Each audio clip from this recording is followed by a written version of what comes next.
Greetings YouTube, LMS Tactical here, wishing you a happy Friday. If I've got something in my teeth or on my facial hair, I'm sitting in a Taco Bell parking lot and I just ate a few chalupas and a taco. Health food. You know, I weigh myself every morning, and if I'm down below a certain amount, I treat myself to something like this, so it's kind of a good thing, especially on a Friday. But I wanted to do like a Friday, just sort of a wrap up with you guys, wish you a good weekend. But just in no particular order, I wanted to mention a couple of things. One is I don't watch the news a whole lot, but I was trying to check in on the confirmation hearings, you know, for the Supreme Court selection, and I just thought it was right when I turned it on. I guess this was the day before yesterday. There was a bunch of protesters that would, you know, they would stand up and scream, and it's just, God, is there not a theme with like Antifa people and Supreme Court nominee protesters? Don't these people all seem like they come from the same family? Their voices are shrieky and irritating, and they could just break glass. It just, God, man, that to me, I'm a big believer in the First Amendment, but God, these are the bottom of the barrel people, man. I'm sorry. So that's that. But the other thing was this article that came out, and I don't profess to know too much about the details. I just understand that I think it was the New York Times, I believe, that put out a article. It might have been the Washington Post, but one of those stupid, you know, non-news, Trump-hating, you know, propaganda outlets. They put out something about that there's this anonymous, which is, you know, the fake news, that they operate solely on anonymous sources because they don't exist. And, you know, anybody could say anything, you know, that I got an anonymous source that said that, you know, Hillary Clinton's a man. And, you know, what's the stop? I mean, it's such a crappy way, I was going to say, of doing journalism, but what they do is not journalism. They're a political arm of the opposition to freedom and to the American way.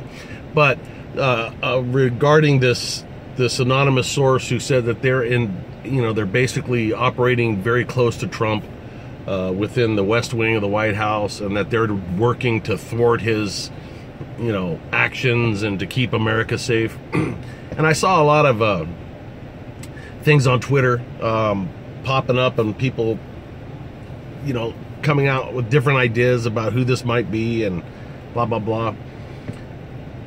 If there is such a person, which I highly doubt, it wouldn't surprise me if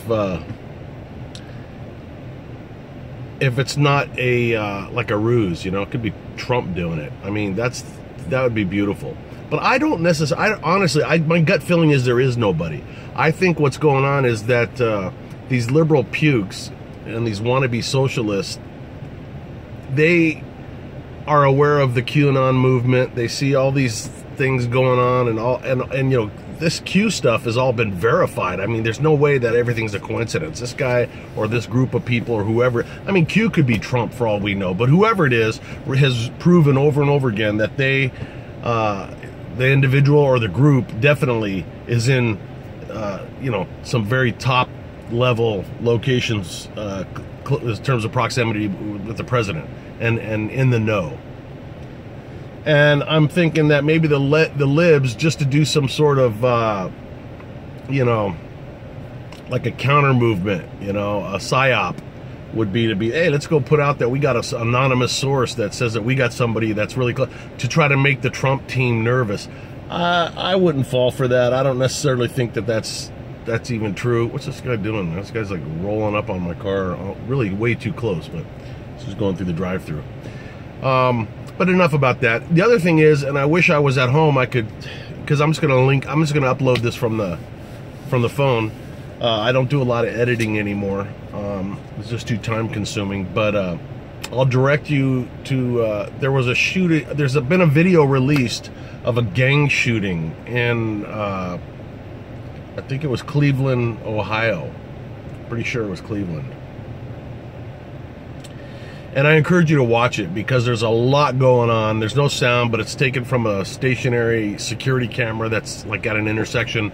There's a gas station, a street, and blah, blah, blah, and a bunch of people hanging out there, which is More than likely why they have this static camera there, because it's probably a trouble. I'm gonna sneeze. I'm so sorry. There's nothing I can do about it. It's gonna be bad. Sorry. Anyways, there's usually 3 sneezes. I'm a 3 sneezer, but try to stifle that. Yahoo! Anyways, so if you watch this, go check it out. And it's basically a guy in a black truck, or 2 people in a truck are stopped in the middle of the street, another guy talking to him, some other pedestrian activity going on, and a vehicle comes down an alley, makes a sweeping left turn and starts shooting at the guys in the truck. And so the hunters are coming out of the alley making the turn. They initiate the contact, and you got to watch the video many times and just each time you watch it, focus on another person and just see there's a lot of tactical stuff. I'm sure what's his name is going to do a video on it. The Cover Your Ass guy, Mark, whatever, because he's a good guy. But this is like a case study in everything: tactics, gang activity, drive-bys, cover, concealment, weapons maintenance. Everything's covered in this one shooting. So the hunters come around the corner, they get the advantage, they start shooting into the truck, but the guys in the truck are shooting through the window of the truck. You can see this. You can see the rounds coming from the direction of the cab of the truck. And very early in the shooting, they clearly they kill the driver of the drive-by car. Well, there's 3 people at least in the car, in the car doing this. So there's a driver and two shooters at least. And I may be wrong because I don't know the facts. I'll tell you what I saw.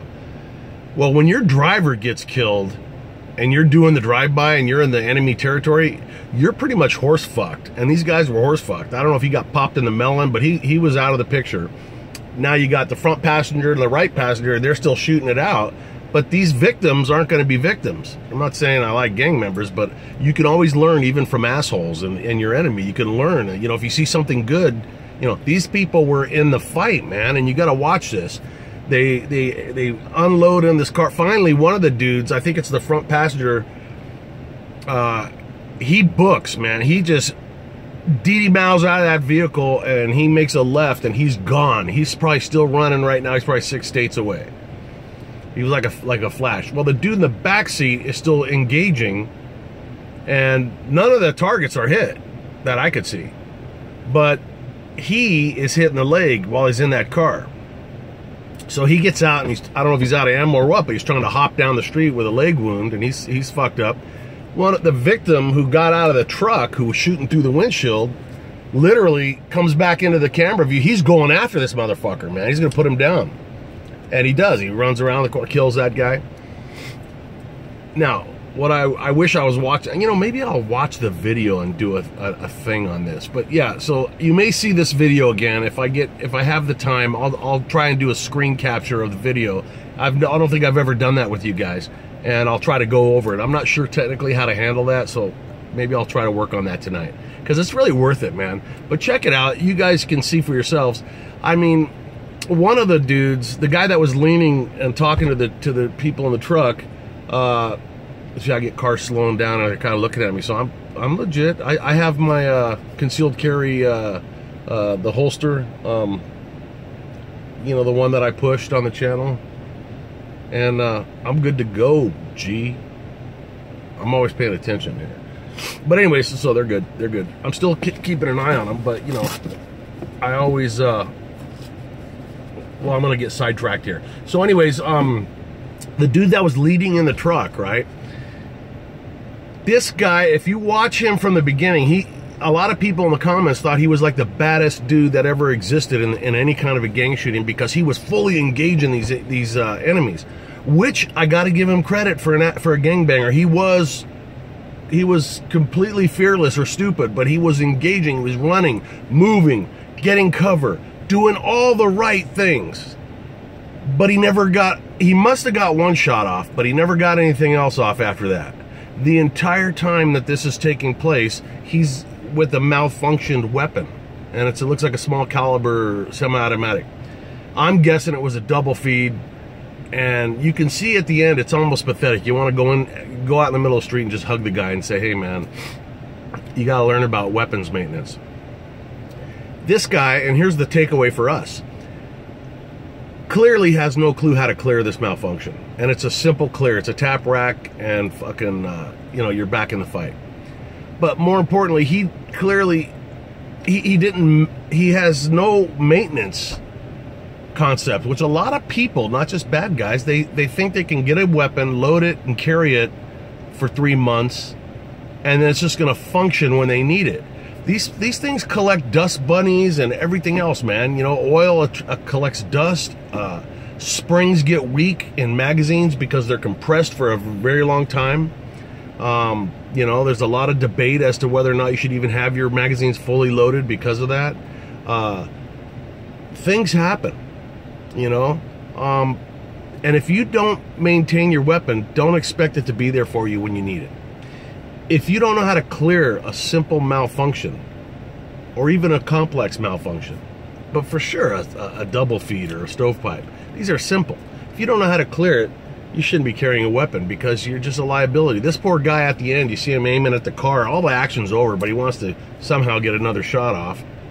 And he tries to rack the slide, and he's like, fuck, you can almost hear him, fuck it, and he just kind of walks away. And interesting shootout. I'll try and see if I can make it happen where I do a thing, but if not, go watch it for yourself, check it out. I'm sure there's a lot of tactical people that are going to be talking about it. There's a lot to learn, a lot of things that you can do, take away that you can use if, God forbid, you ever find yourself in that situation. As far as the legalities of it go, look, they're all criminals as far as I'm concerned. However, if I was a defense attorney, man, I'd be going self-defense on these guys that were in that black truck. I mean, holy shit. You know, no matter what they're doing, they were just basically standing there, and they just got... It's really interesting to see how the tables turn. The attackers end up losing at least 2 out of 3 people to death, and the targets don't lose anybody, as far as I can tell. If anybody has more information on it, let me know. In the meantime, I'm gonna head home. And yeah, you guys have a really good weekend. I got some other small stuff to talk about, but I don't want to linger or drag this thing out any longer. But maybe I'll make another video this weekend. In the meantime, thanks a lot for all your comments. Great comments on the last video about the Nike and the you know, boycotting Nike and burning the Nike stuff, and the Colin Kaepernick. You know, I appreciate that. I know a lot of people think that I was like completely out of my head, but that is actually how I rant. It's almost like a self-medicating thing. So don't ever take me too serious. When I'm serious, you'll know about it, because there'll be like a bunch of broken shit all over the place and yellow tape and chalked outlines. But in the meantime, you guys stay safe, and this is LMS Tactical. I'm out.